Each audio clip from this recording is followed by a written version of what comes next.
सखा को दीपा माहेश्वरी, आरती श्रीवास्तव का नमस्कार। क्या बात है आरती, हम देख रहे हैं बिल्कुल ऐसे पसीने में तरम-तर हो रही हो आप और भागते भागते आ रही हो, क्या बात है।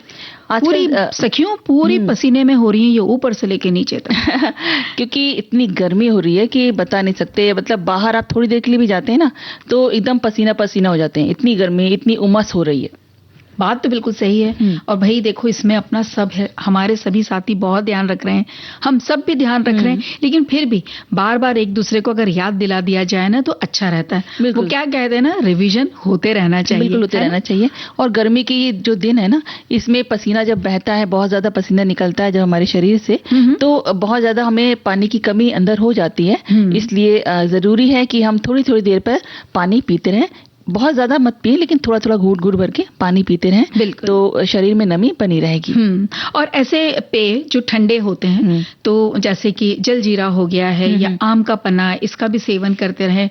और अपना गन्ने का रस है, इसका करते रहें, नारियल पानी लेते रहें, ताकि जो खनिज है, मिनरल्स हमारे शरीर में पसीने के साथ साथ निकल जाते हैं, उनकी कहीं पे भी किसी तरह से कोई कमी ना हो। और जरूरत ना हो तो भर दोपहरी में बिल्कुल बाहर ना निकले, है ना। और साथ ही 11 बजे के बाद से तो ऐसा लगता है कि धूप जैसे तप रही है और हम 5 मिनट के लिए भी खड़े नहीं हो सकते। लेकिन फिर भी अगर कहीं ऐसा लगता है कि नहीं आज तो जाना जरूरी है, तो पूरी तरह से अपने आप को ढक कर जाए। हाथ पे, सर पे भी हम स्टोल लगाती हैं महिलाएं। और अब तो बंडाना भी आ गए हैं जो कि हमारे सखा भाई सब इस्तेमाल कर सकते हैं। बहुत तरह के अलग अलग आ गए हैं, तो उन सबको आप अच्छे से बिल्कुल अपने शरीर अपने को पूरा ढक के निकलें, जिससे कि धूप जो है वो बहुत ज्यादा आपको परेशान ना कर सके। और साथ ही आप जैसे खीरा है, ककड़ी है, इस तरीके जो पानी वाले जो फल हैं, जो सैलेड हैं, वो आप जरूर खाएं। और खाने से ज्यादा आप इनका सेवन करें और पानी पिएं, बहुत ज्यादा जरूरी है इस समय अपने आप को बचा के रखना। जी, और खाने में भी ऐसा नहीं है भाई, क्योंकि छुट्टियों के भी दिन चल रहे हैं ना, बच्चे भी आए हैं घर में और मेहमान भी हैं, कुछ ना कुछ तो अलग अलग तरह के व्यंजन तो बनते ही रहते हैं। लेकिन फिर भी कोशिश करें कि तला भुना ना हो, पर अगर खाना भी पड़े तो उसको सीमित मात्रा में लें। और दूसरे दिन कुछ हल्का भोजन, हल्का इस तरह का रेसिपी बना लें। कोशिश करें कि हल्का फुल्का ही खाएं, जिससे कि कोई परेशानी ना हो। क्योंकि इस मौसम में अगर हम बहुत गरिष्ठ भोजन करते हैं तो शरीर के ऊपर बुरा असर तो पड़ता ही है, क्योंकि हजम नहीं हो पाता ना वो चीज। तो इसलिए बहुत जरूरी है कि थोड़ा हल्का खाना खाएं। अगर एक टाइम आपने भारी भोजन किया है तो आप दूसरे टाइम बिल्कुल हल्का लें, सैलेड वगैरह लें। और बात जब इतनी व्यंजन की चल रही है तो हम ये भी बताते चलते हैं अपना श्रोताओं को, सखियों को, कि आज हम चावल के व्यंजन के बारे में बातचीत करेंगे। तो आपके घर में तरह तरह के चावल के व्यंजन आपके घर में कोई स्पेशल बनता है क्या, तो वो जरूर बताइएगा। वैसे संदेश आए हैं, पर हम चाहते हैं आपके घर में अगर चावल का कुछ ऐसा बनाना हो जाए तो आप क्या बनाएंगी, हमारी सखियां बताएं और हमारे सखा भी बताएं कि उन्हें किस तरह का। बिल्कुल, क्योंकि आजकल सखा भी बनाते हैं। हाँ बिल्कुल, हर घर में सखा भी इसमें भोजन बनाने में अपनी पूरी सहायता करते हैं सब कामों में। तो आप बताइए आपको कौन सा ऐसा व्यंजन है जो बहुत ज्यादा पसंद है, जो आप बनाते भी हैं और खिलाना आपको पसंद है। बिल्कुल। और आरती, आज हमने हमारे जो भी सखी सहेली परिवार के सारे श्रोताओं को एक शब्द दिया है, आलोचना। तो शब्द यहाँ से स्टूडियो से आए हैं, लेकिन आप तक पहुंचे हैं, तो आप बताइए इस शब्द आलोचना के लिए आपके क्या विचार हैं, क्या अनुभव हैं, और क्या आपको लगता है ये आप क्या सोचते हैं इसके बारे में, क्योंकि इसको सकारात्मक तरीके से भी समझा जा सकता है और नकारात्मक तरीके से भी इसके पहलू हो सकते हैं। और उसकी वजह से कई सारे जिंदगी में हम लोग ने अलग अलग तरह के अनुभव भी सब लोगों ने उसको जिया है ना, तो वो जरूर बताइएगा। और साथ में देखिए, बुजुर्गों में जो एक मोबाइल के प्रति प्रेम जो हम देखते आ रहे हैं, हम अपने घर के नीचे गार्डन में या कुछ ऐसा कॉमन एरिया होता है, वहां देखते हैं बड़े मतलब बच्चे तो मोबाइल की तरफ हैं ही आकर्षित। अब जो घर के जो बड़े हैं, बुजुर्ग हैं, उन्हें भी मोबाइल देखने की आदत बढ़ती चली जा रही है। ठीक है, बढ़ रही है आदत, उसके फायदे भी हैं क्योंकि वो सीख भी रहे होते हैं कि टेक्निक क्या है, किस तरह से हम इसका इस्तेमाल करें। अगर हम घर में अकेले हैं तो क्या क्या चीजें हमें इसके लिए जानकारी होनी चाहिए। और कुछ हमारे बड़े ऐसे भी होते हैं वो जो बहुत आसानी से चल फिर नहीं सकते, तो उनके लिए ये एक मनोरंजन का साधन भी हो जाता है। देखिए, इसके सकारात्मक विचार भी हैं, हर चीज के दो पहलू होते हैं, गुण, हर एक चीज के सिक्के के तो दो पहलू हमेशा होते हैं। तो बहुत सारी राय हमारे श्रोताओं ने तो लिख भेजी है, हम चाहते हैं आप और लिख के बताइए कि इसमें नकारात्मक पहलू क्या है इसके और सकारात्मक क्या है। और साथ ही आज हम बात करेंगे साड़ियों का संसार लेकर आए हैं। तो तरह की साड़ियां आज कहाँ चलने वाले हैं? आज हम साड़ी लेकर आए हैं कलमकारी साड़ी, जो आंध्र प्रदेश में बहुत की है। बहुत सारी सखियों को ये प्रिय होगी साड़ी, मुझे तो पूरा विश्वास है। तो बहुत सारे संदेश लिखने हमने अपने श्रोताओं को कह दिए हैं। तो गीत सुन लेते हैं पहले। चलो चलते हैं।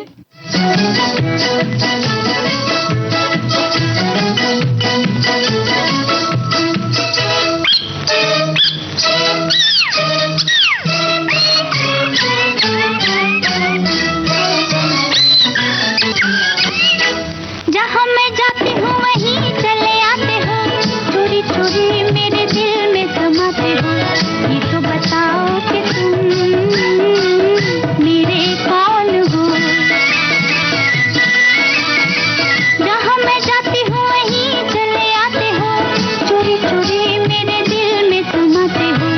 ये तो बताओ कि तुम मेरे कौन हो। दिल की दिल से लगन की ये बात है, प्यार की राह रस्म की ये बात है। मुझसे न पूछो कि तुम मेरे कौन हो।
बड़े ज्ञानी ध्यानी को बुलाओ, अभी अभी यहाँ फैसला कराओ।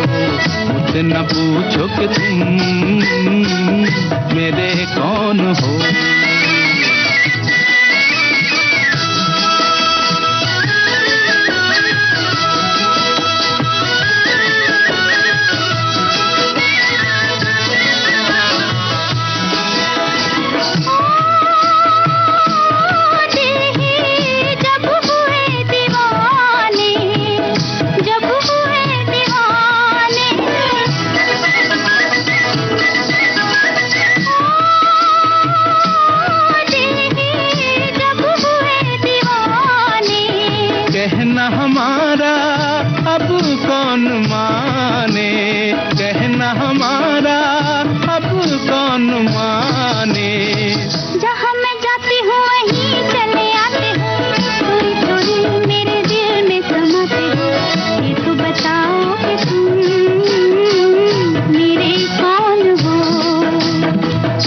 न पूछो कि तुम मेरे कौन हो। तो बताओ कि तुम मेरे कौन हो। यही तो सवाल हम आरती से कर रहे हैं कि भाई आरती आप हमारी कौन है? हम आपकी सखी हैं और सभी सखियां जो हैं सुन रही हैं उनकी भी सखी हैं, सखाओं के भी। तो हम सबकी हैं सखियां सहेलियां, और ये संसार है बातों का, ज्ञान का, मनोरंजन का और गीतों के सफर का, जहाँ बहुत सारी हम बातें करते हैं, बहुत सारी जानकारियां देते हैं। आज हम कलमकारी साड़ियों के बारे में बता रहे हैं। बिल्कुल, साड़ियों के तो बारे में सुनने के लिए वैसे भी हमारी जो सखियां हैं, जो सखा तो इसलिए उतारू रहते थे कि भाई चलो कोई गिफ्ट कर देंगे अपने बिल्कुल। तो इस वजह से तो हम आज लेकर आए हैं कलमकारी साड़ी। तो आंध्र प्रदेश के श्रीकालहस्ती और मसूलीपट्टनम कलमकारी साड़ियों की उत्कृष्ट डिजाइन और सुंदरता के जो जन्म स्थान, मतलब यहीं से ये साड़ियां निकली हैं। ये साड़ी कॉटन, मलमल और सिल्क जैसे फैब्रिक में आती हैं और ये पहनने में बहुत ज्यादा हल्की, आरामदायक और क्लासी लुक देती हैं। क्योंकि हम लोग ऐसी साड़ियां ढूंढते हैं ना कि थोड़ी एकदम आरामदायक हो और बहुत ज्यादा भारी ना हो। बिल्कुल, क्योंकि आरती रोजमर्रा में पहनने की आदत उतनी बची नहीं है ज्यादातर महिलाओं की, तो उन्हें ऐसा लगता है कि जो बिल्कुल हल्की फुल्की हो, कंफर्टेबल हो और साथ में एक जो उनके लुक आए, एक गर्मामयी लुक आए। तो कलमकारी साड़ियां कला और कहानी कहने की परंपरा का संगम है। ये हाथ से बनी होती है ब्लॉक प्रिंटेड डिजाइनों के लिए ये साड़ियां हमारे देश की समृद्ध सांस्कृतिक विरासत को दर्शाती है।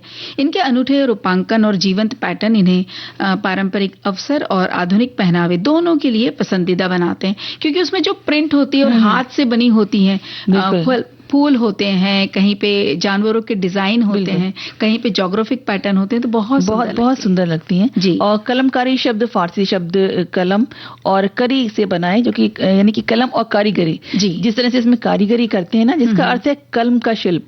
ये प्राचीन कला जो शैली है वो 3000 वर्ष से भी ज्यादा पुरानी है।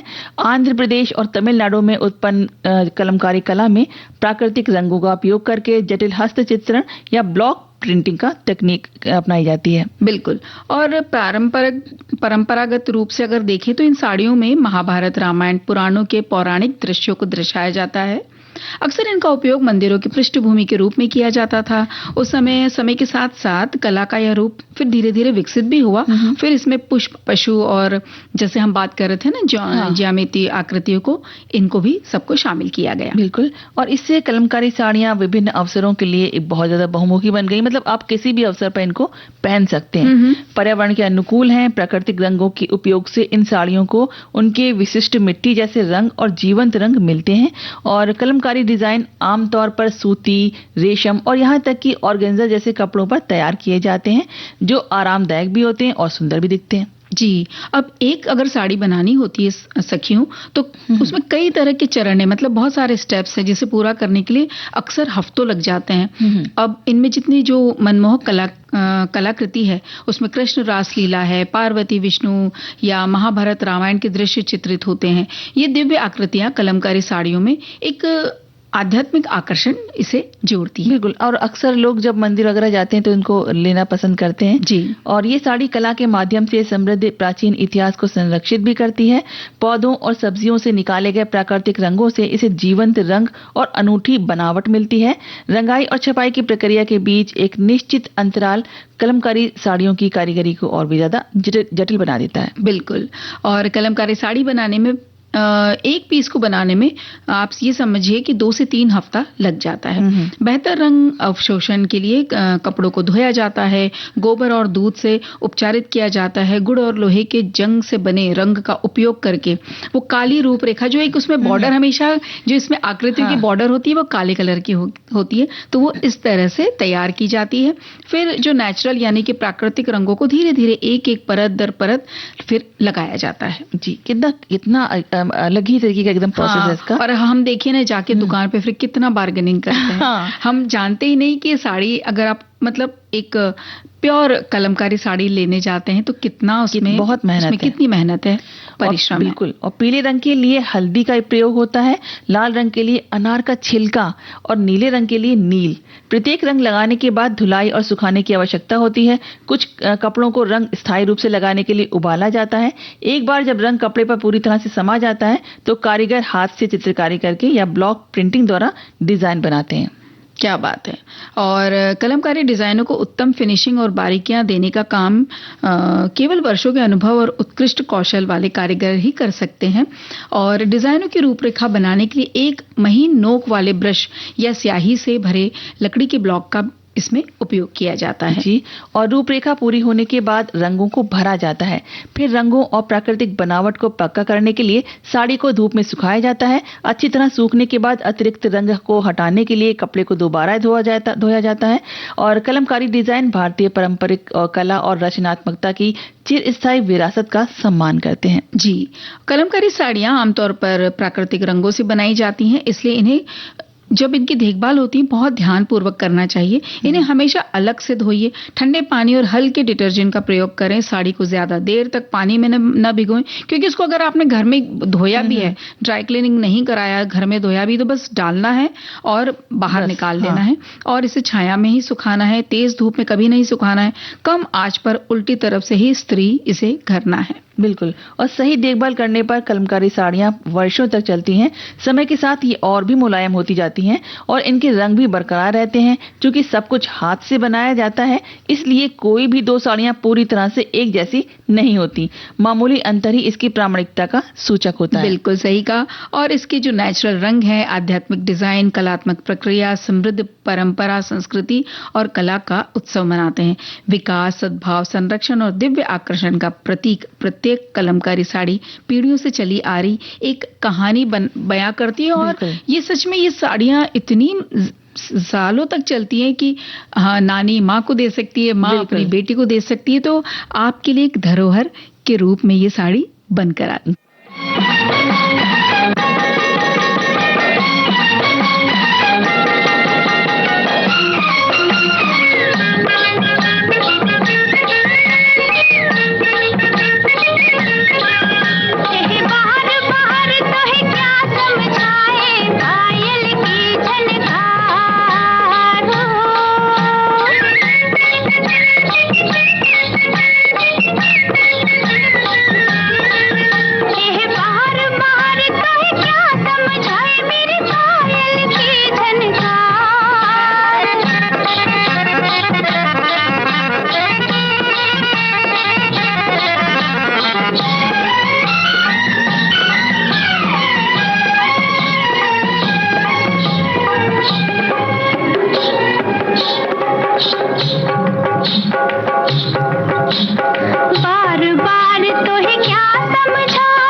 दरिया ऊपर चांदनी आई संभल संभल,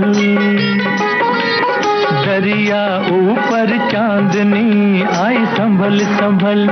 इन लहरों पर मन मेरा गया मचल मचल, एक एक बात कहता हूँ तुमसे, एक बात कहता हूँ तुमसे, ना करना इनकार। क्या? तो है सजनी, ले चलूं नदिया के पार।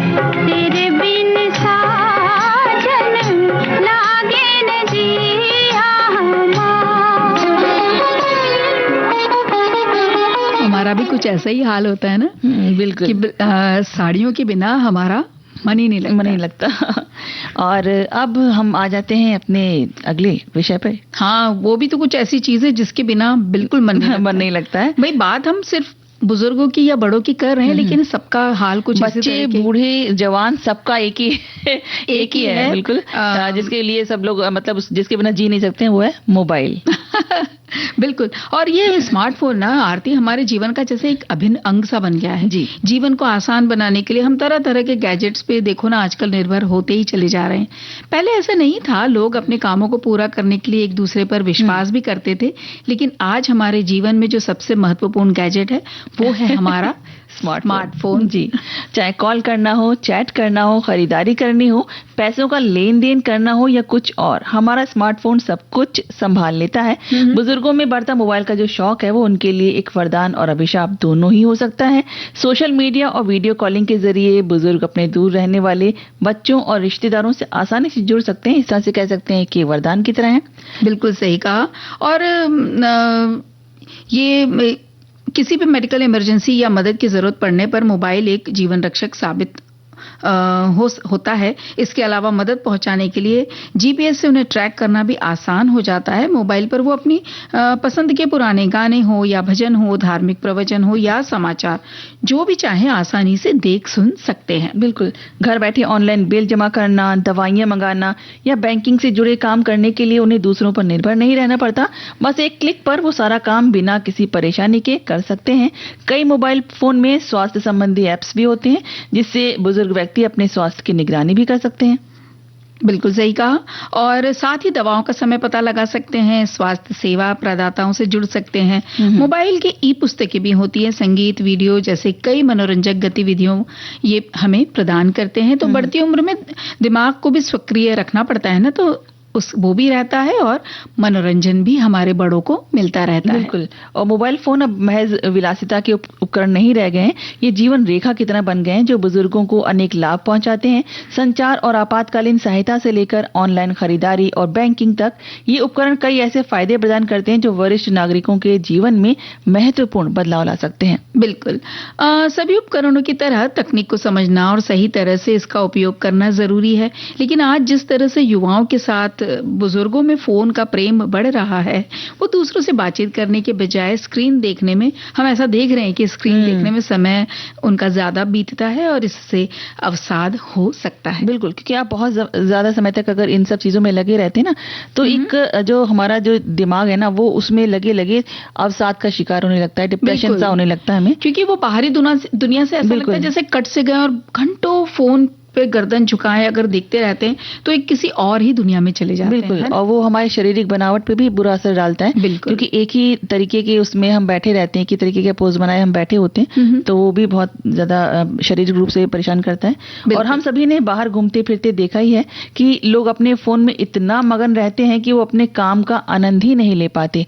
और जब बुजुर्ग लोग परिवार के साथ समय बिताते हैं या अन्य गतिविधियों में स्क्रीन से चिपके रहते हैं तो वो खुद को और अपने प्रियजनों को उन यादों से वंचित कर देते हैं जो जीवन का सबसे अनमोल हिस्सा बन सकती थी। जब वो साथ में सबके बैठ के बातें करते करें या बच्चों के साथ में खेलें या उनसे कुछ सवाल पूछें, उन्हें अपने अनुभव बताएं, तो छोटे छोटे बच्चे जो हैं जो खेलते हैं अपने दादी दादा के साथ में, तो वो जो समय है वो उनका रह जाता है। बिल्कुल, वो कहीं छूटता सा चला जा रहा है। एक रिपोर्ट भी आई आरती इसमें कि अब बच्चों की तरह बुजुर्ग में भी फैमिली टाइम के दौरान सोशल मीडिया पर स्क्रॉलिंग के साथ साथ एआई चैटबॉट से चैटिंग में लगे रहते हैं। ये इस तरह की रिपोर्ट आई है। और एक और रिपोर्ट आई है कि अगर स्मार्टफोन, टैबलेट और टीवी समेत सारे डिजिटल डिवाइसेस को मिला लिया जाए तो बुजुर्ग लोगों का स्क्रीन टाइम युवाओं से ज्यादा बिल्कुल हो रहा है। ये शोध में सामने आया है कि बुजुर्ग युवाओं से ज्यादा फोन देख रहे हैं, और बहुत ज्यादा फोन देखने की वजह से फोन से निकलने वाली जो नीली रोशनी होती है,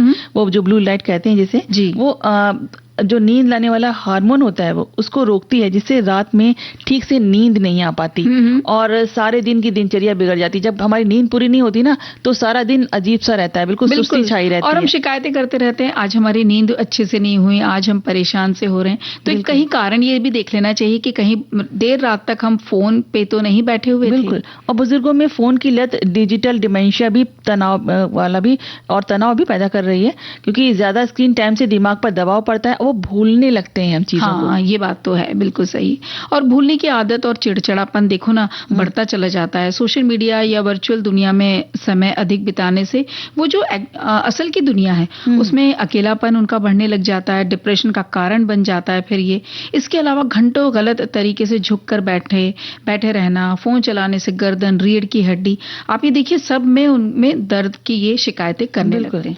और फोन में उलझे रहने के कारण लोग टहलना बंद कर देते हैं, जिससे घुटनों के दर्द और मोटापे की समस्या घेर लेती है। और लगातार छोटी स्क्रीन देखते रहने से आंखों में सूखापन, जलन और धुंधलेपन की समस्या भी हो जाती है। और बहुत से बुजुर्ग अक्सर तकनीकी रूप से बहुत ज्यादा जागरूक नहीं होते हैं, क्योंकि शहरों में छोड़ दीजिए, गाँव में या और किसी ऐसी जगहों पे जहाँ पे बहुत ज्यादा वो तकनीकी रूप से उसमें सदृढ़ नहीं हुए हैं, तो वो परेशानियों का कारण भी बन सकता है। बिल्कुल। और डिजिटल साक्षरता की कमी के कारण बुजुर्ग अक्सर ऑनलाइन ठगों के जाल में भी फंस सकते हैं। बिल्कुल। और फंस भी जाते हैं। ऐसे में लॉटरी, बैंक या सस्ते सामान के जो लुभावने संदेश आते हैं उसके चक्कर में भी आ जाते हैं।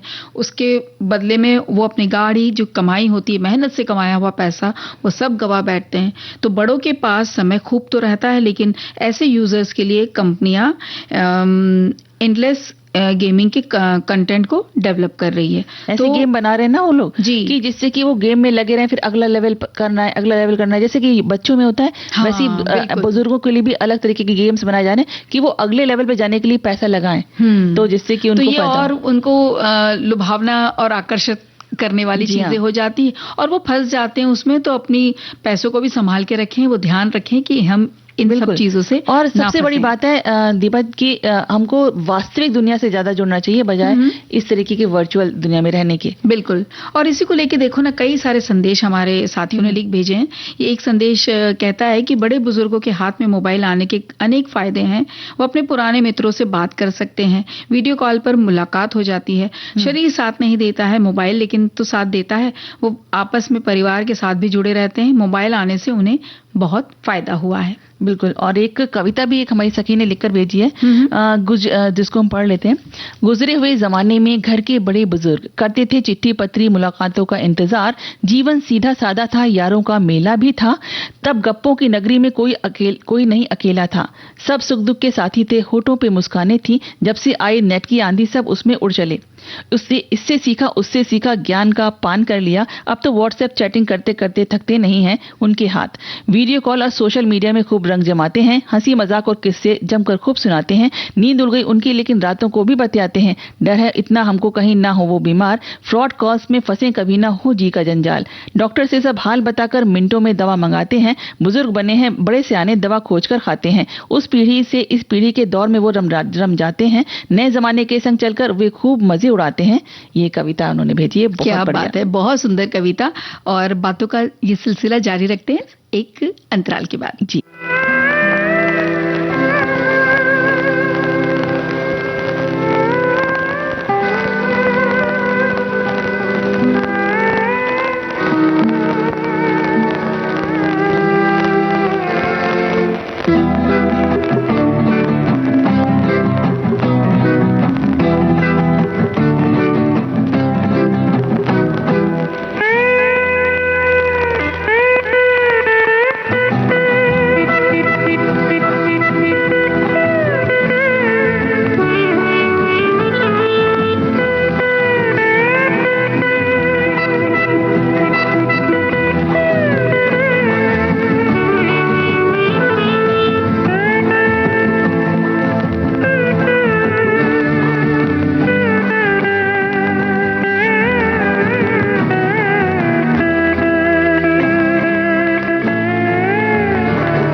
हम अंतराल के बाद एक संदेश सुनते हैं और फिर बातों का सिलसिला भी जारी रखेंगे।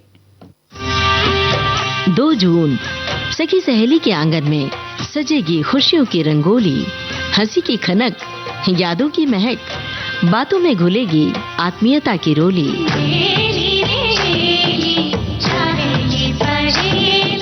2 जून विविध भारती के सजीव प्रसारण में आएंगी अपने अभिनय से हम सबको मोहित करने वाली मशहूर अभिनेत्री हिमानी शिवपुरी। नमस्कार, मैं हूँ हिमानी शिवपुरी और मैं आपसे मुखातिब हो रही हूँ विविध भारती के सखी सहेली कार्यक्रम की वर्षगांठ पर 2 जून को।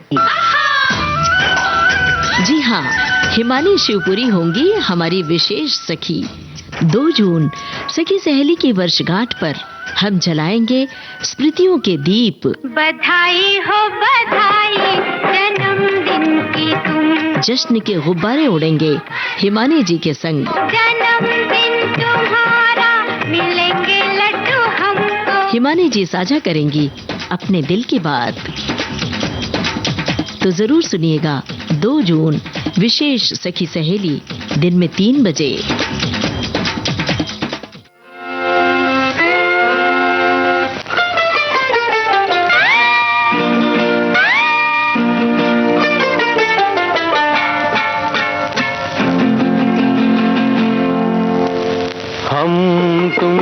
खोई खोई राहें चंचल इशारों से बुलाएं, आजा तू आजा कहीं जाए, मौसम है प्यार का। ले चल बहारों ने पुकारा है, चंचल इशारों ने पुकारा है, झूमते नजारों ने पुकारा है, मौसम है प्यार का। हम तुम ये खोई खोई राहें चंचल इशारों से बुलाएं, आजा तू आजा कहीं जाए, मौसम है प्यार का।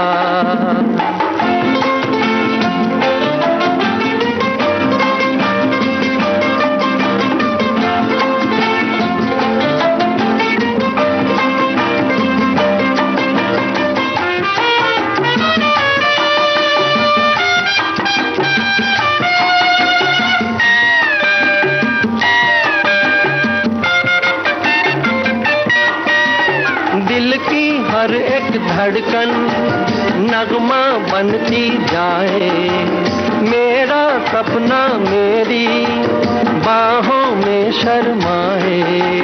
ले चल बहारों ने पुकारा है, चंचल इशारों ने पुकारा है, झूमते नजारों ने पुकारा है, मौसम है प्यार का।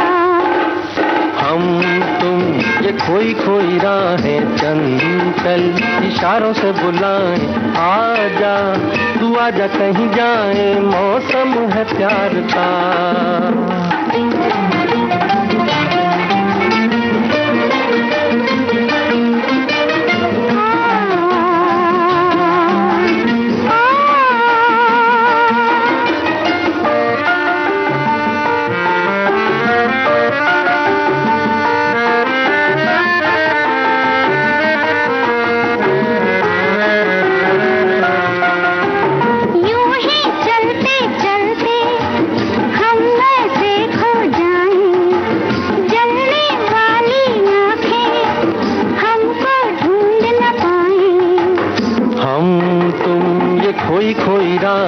चंचल इशारों से बुलाएं, आजा तू आजा कहीं जाए, मौसम है प्यार का। ले चल बहारों ने पुकारा है, चंचल इशारों ने पुकारा है, झूमते नजारों ने पुकारा है, मौसम है प्यार का। हम तुम ये खोई खोई राहें चंचल इशारों से बुलाएं, आजा आजा कहीं जाए, मौसम है प्यार का।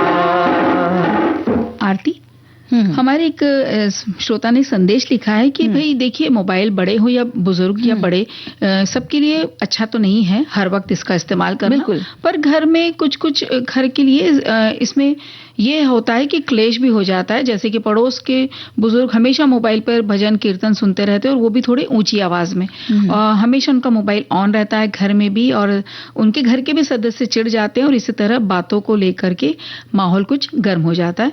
वो ये कहती हैं कि अगर आप उनके पास प्यार से उनको ये कह दिया जाए कि 2 घंटे मोबाइल बंद कर दीजिए, बच्चों का पढ़ने का समय है, या 2 घंटे आप हमारे साथ बैठिए, बातें कीजिए, तो उन्हें लगता है हमारे सखी को वो हमेशा मोबाइल पर नहीं बैठे रहेंगे।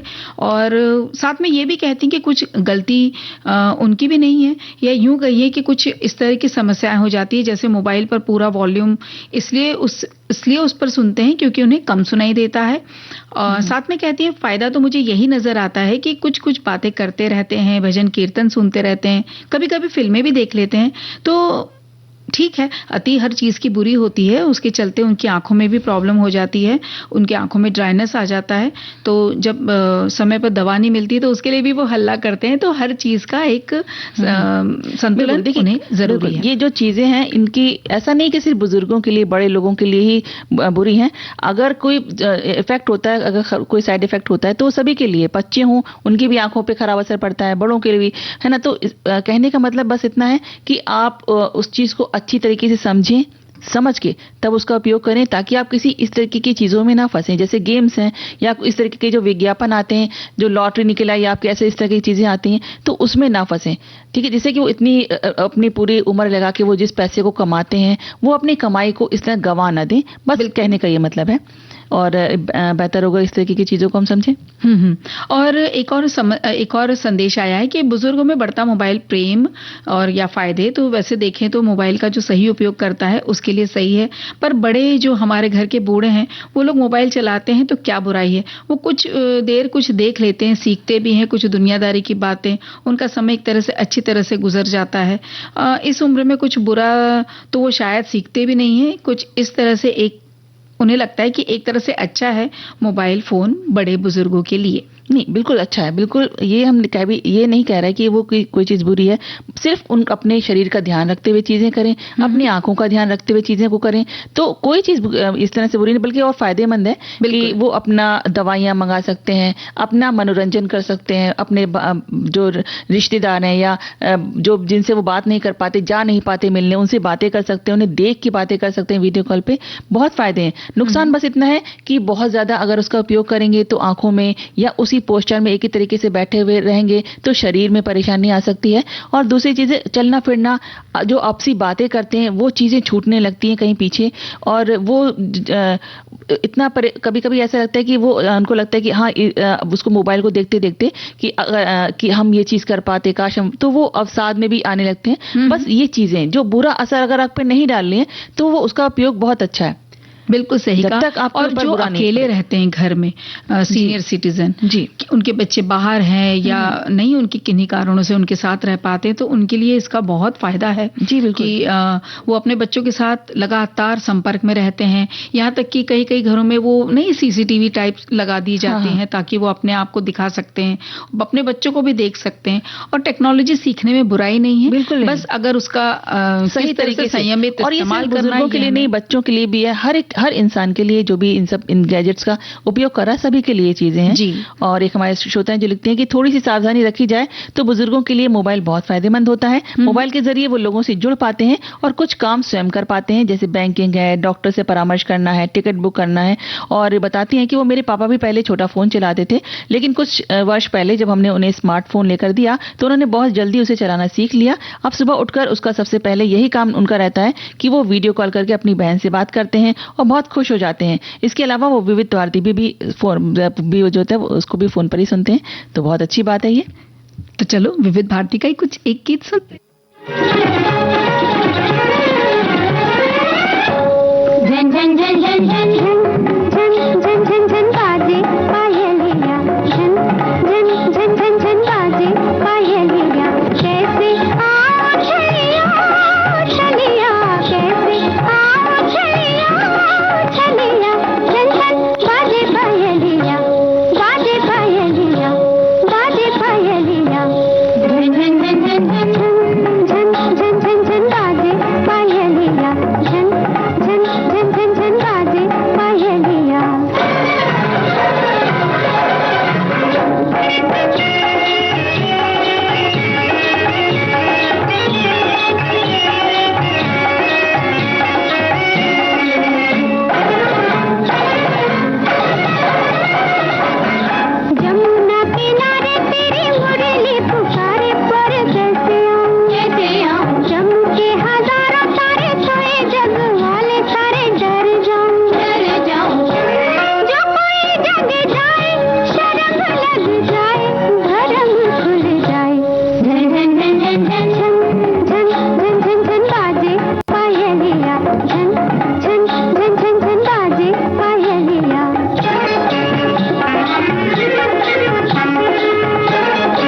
सजा के माथे बिंदिया लगाते बनी मन चली, छुप के छुपा के छुपी नजर बचा के गुप चुप चली।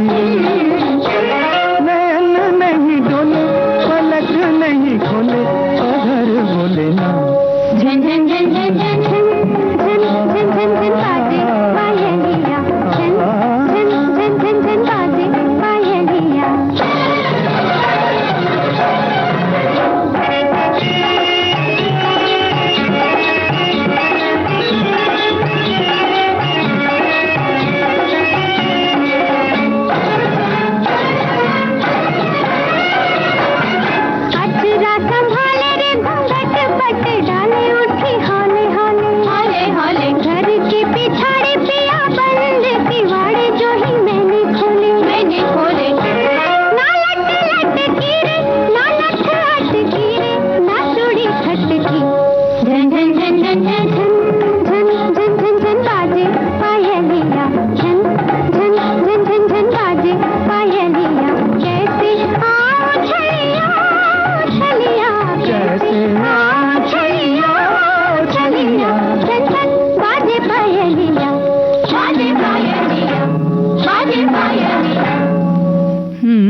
तो अब हम कहाँ आ गए हैं?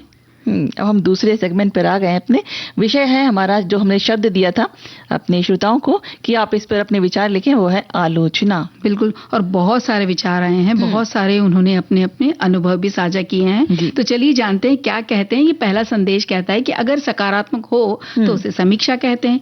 किसी किताब, कविता, नाटक, फिल्म या कार्यक्रम की भली या बुरी विशेषताएं सहज सुंदर शब्दों में सूचित करना। आलोचना अगर जानबूझकर नकारात्मक वृत्ति से हो तो उसे कहते हैं बुराई, जिसमें ऐसे आलोचना ही ज्यादातर दिखाई देती है, जिसमें मत्सर, अहंकार की गंध आती है। और एक हमारे श्रोता जो लिखते हैं कि भाई आज का शब्द आलोचना है, ये एक बहुत ही अच्छा विषय है और ऐसा देखा जाता है कि लोग वाहवाही तो सुनना चाहते हैं लेकिन आलोचना नहीं। ये लोगों की प्रियता की बात है। फिर वो है ना कि मीठा मीठा गप और तीता तीता थू। आलोचना ऐसे ही तिक्त रस युक्त ऐसी चीज है जो, किंतु जो लोग आलोचना सुनने के प्रेमी होते हैं तो वो लोग अपने में उससे कुछ सुधार भी कर लेते हैं। इस दृष्टिकोण से आलोचना एक सुधार का कार्य भी करती है। क्या बात है। अच्छी उन्होंने जानकारी हमें हमारे श्रोता ने लिख भेजी। अब एक ये संदेश कहता है कि आलोचना किसी कार्य के अच्छे और बुरे दोनों पहलू को दिखाती है। ये सिर्फ एक बुराई नहीं बल्कि एक ऐसी प्रतिक्रिया है जो इंसान को अपनी कमियों के प्रति जिम्मेदार बनाती है, उन्हें उनकी कमियों को बताती है और उन्हें दूर करने के लिए मत देती है। ये सिर्फ बुराई नहीं बल्कि इंसान को सुधारने का एक तरीका है। बिना किसी निष्पक्षता या भेदभाव के होनी चाहिए आलोचना, रचनात्मक होनी चाहिए। आलोचना वैसे भी नहीं होनी चाहिए किसी के साथ आपके रिश्ते अगर बिगड़ जाते हैं, बल्कि मतलब रिश्ते बिगाड़ देता है ये, बल्कि इस तरीके से की जानी चाहिए कि सामने वाला इंसान उसे अपनी कमी सुधारने के लिए उसके बारे में सुनने का उसको मौका मिले और फिर वो उसे दूर करने में मददगार साबित हो। बिल्कुल, एक हमारे श्रोता है जो लिखते हैं कि आलोचना का सही अर्थ केवल किसी की कमी निकालना नहीं बल्कि किसी व्यक्ति विचार या कार्य को गहराई से समझकर उसके गुण और दोष को का निष्पक्ष मूल्यांकन करना है। अगर आलोचना सही भावना और अच्छे उद्देश्य से की जाए तो इंसान को आगे बढ़ने और खुद को सुधारने की प्रेरणा देती है, लेकिन जब आलोचना केवल अपमान या निंदा के लिए की जाए तो मन को चोट पहुंचाती है। और हमें आलोचना से घबराने के बजाय उसे सीख की तरह से लेना चाहिए, क्योंकि कई बार हमारी कमियां वही लोग बताते हैं जो हमें बेहतर बनता देखना चाहते हैं। और साथ ही हमें अपने किसी भी आलोचना करते समय अपने शब्दों में विनम्रता और सम्मान बनाए रखना चाहिए। और सच्ची आलोचना वही है जो इंसान को तोड़े नहीं बल्कि उसे और भी बेहतर बनने की राह दिखाए। बहुत अच्छी बात कही इन्होंने। बिल्कुल सही कहा। और एक संदेश कहता है कि आलोचना तब अच्छी होती है जब मन में कटुता के भाव ना हो, सलाह हो, सुझाव हो, तब आलोचना लाभदायक मार्गदर्शक बन जाती है। सामने वाला हमेशा कृतज्ञ होता है। बिल्कुल। और एक हमारे श्रोता है जो लिखते हैं कि आलोचना किसी भी कार्य के अच्छे और बुरे पहलू दोनों को दिखाती है। ये सिर्फ एक बुराई नहीं है बल्कि एक ऐसी प्रतिक्रिया है जो इंसान को अपनी कमियों के प्रति जिम्मेदार बनाती है, उन्हें उनकी कमियों को बताती है, उनको दूर करने के लिए मत देती है कि आप कैसे दूर कर सकते हैं इस चीज को। ये सिर्फ बुराई नहीं बल्कि इंसान को सुधारने का एक तरीका है। ये बिना किसी भेदभाव के होनी चाहिए। और आलोचना रचनात्मक होनी चाहिए। आलोचना वैसे भी नहीं होनी चाहिए कि किसी के साथ आपके रिश्ते बिगाड़ दे, बल्कि इस तरीके से की जानी चाहिए कि वो सामने वाले को अपने कमी को सुधारने में मदद कर सके। तो अब क्या करना चाहिए? एक गीत सुनना चाहिए। चलिए।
ऐसा हुआ असर के मेरे होश उड़ गए, उनसे मिली नजर के मेरे होश उड़ गए। आरती, देखो हमारे श्रोता कह रहे हैं कि भाई हमारे सिर्फ होश नहीं उड़े हैं, अब हमें कुछ तृप्त भी कीजिए, क्योंकि हमें अब कुछ खाने की इच्छा हो रही है। तो आज हम लेके आए चावल के व्यंजन, जो हमारे श्रोताओं ने खूब अच्छे से बहुत अच्छी ढेर सारी रेसिपी भेजी है, जिसको हम जाके घर पर भी बना सकते हैं। तो पहली रेसिपी कौन सी बताने वाली हैं आप? पहली रेसिपी मैं बताने वाली हूँ गाजर और चावल की खीर। क्या बात है, मिठास से शुरू करते हैं। बिल्कुल। तो इसके लिए हमें चाहिए 400 ग्राम गाजर और 1/4 कप चावल और 1.5 लीटर दूध और आधा चम्मच इलायची पाउडर, 10 काजू भीगे हुए, 1 चम्मच घी और स्वाद अनुसार चीनी। आवश्यकता के अनुसार ड्राई फ्रूट्स आप ले सकते हैं, जो भी आपको चाहिए होगा आप वो से ले सकते हैं।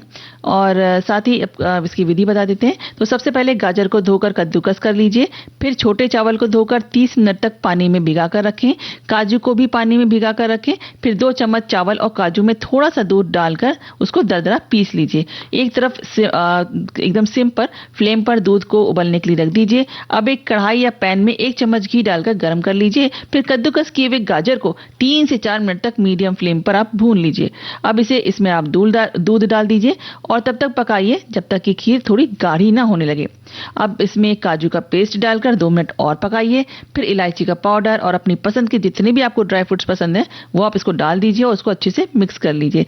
यदि खीर ज्यादा गाढ़ी लग रही हो तो आप ऊपर से आधा कप दूध डालकर 1 मिनट और पकाइए और स्वाद के अनुसार आप इसमें चीनी डालिए और तैयार है आपकी खीर। क्या बात है। तो देखिए ये खीर बन गई है चावल की। अब हम बता रहे हैं आपको चावल की पिन्नी। इसके लिए लेना है 2 कटोरी चावल का आटा, 1 गिलास दूध, आधा कटोरी चीनी, 5 इलायची, 15 के करीब बादाम, आप इसको घटा बढ़ा सकते हैं। उसी तरह काजू लेना है, 1 सर्विंग स्पून किशमिश और 1 कटोरी देसी घी।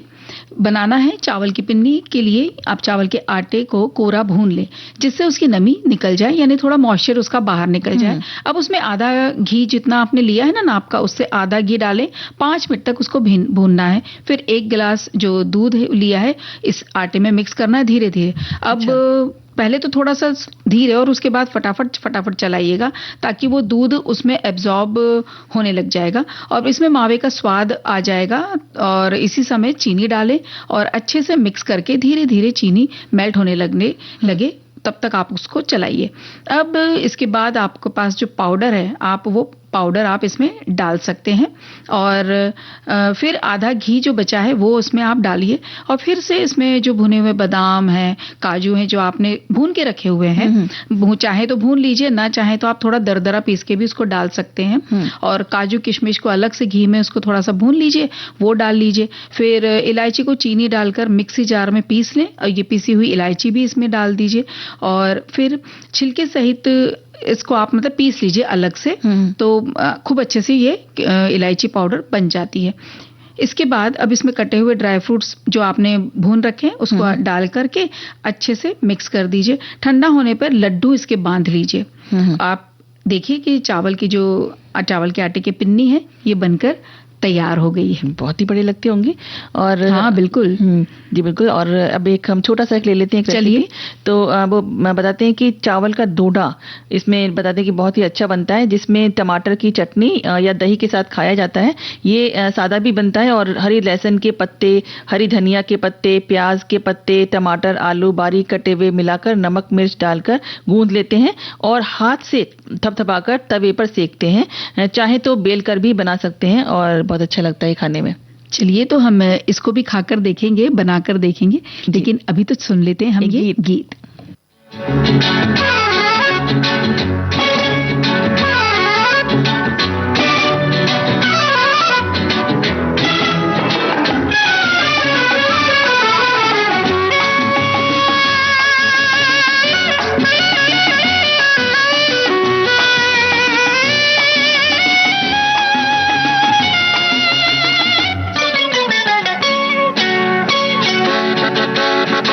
गुजर जाए दिन दिन दिन के हर पल गिन गिन गिन, गुजर जाए दिन दिन दिन के हर पल गिन गिन गिन। किसी की हाय यादों में, किसी की हाय बातों में, किसी मुलाकातों में कि ये सिलसिले जब से चले ख्वाब मेरे हो गए रंगीन। गुजर जाए दिन दिन दिन के हर पल गिन गिन गिन, किसी की है यादों में, किसी की है बातों में, किसी से मुलाकातों में कि ये सिलसिले जब से चले ख्वाब मेरे हो गए रंगीन। गुजर जाए दिन दिन दिन।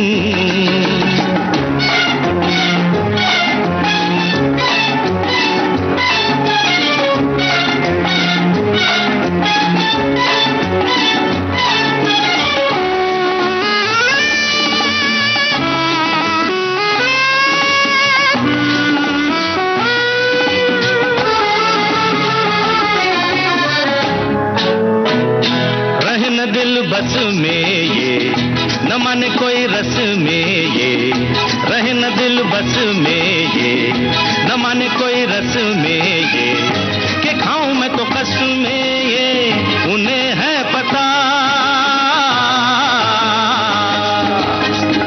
कि जग चाहे रूठे ये, कि जग चाहे छूटे ये, कि जग चाहे रूठे ये, कि जग चाहे छूटे ये, नाता नहीं टूटे ये गुजर जाए दिन दिन दिन के हर पल गिन गिन गिन, किसी की है यादों में, किसी की है बातों में, किसी से मुलाकातों में कि ये सिलसिले जब से चले ख्वाब मेरे हो गए रंगीन। गुजर जाए दिन दिन दिन।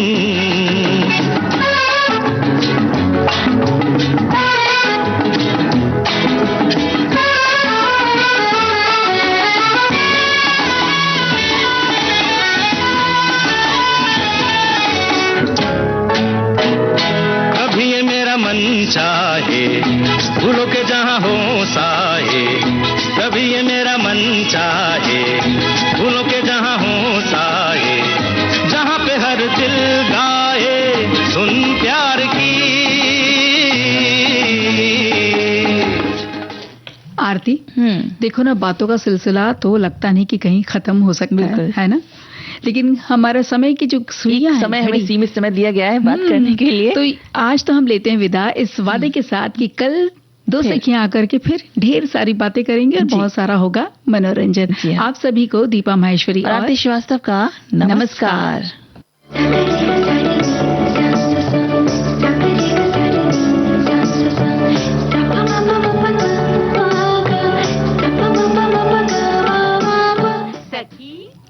सखी सहेली की प्रस्तुतकर्ता अनुश्री पाठक।